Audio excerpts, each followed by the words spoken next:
नमस्कार भैया लोग। है सब हम का सुनतानी ए भैया कि होली में भौजी के लहंगा लीक हो गईल।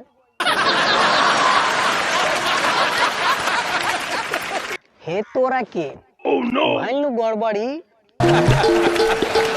हे भौजी के समस्या तो बड़ी गंभीर बा ये भैया लोग। एकदम मुहाचा पर आके फेल मार देले बा। सगरी होली के माजा हे भौजी के किरकिरी हो गईल बा। बाकी टेंशन मत कर ए भौजी, हमार कहल मानो आ तू कहीं मार्केट में जा और जहाँ से तहार लहंगवा लीक करतानू वही जो बरियारे ध के बिल्डिंग मरवा।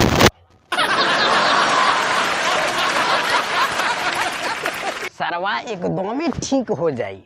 तू बिल्डिंग फेंक देबू लेकिन तहार लहंगा कबो लीके ना करी।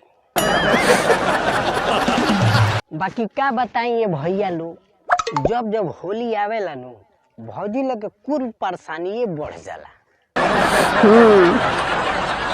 बताई सभे लोग होली खेलता और फगुआ के मजा लेता, जो है भौजी के देखी ये तो टेंशने में पड़ल बाड़ी।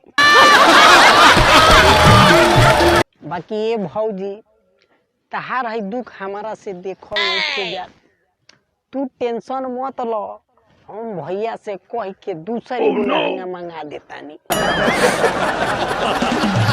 बाकी तू उदास मत रह, आवा तनी हे देवरा के साथे होली खेल लो।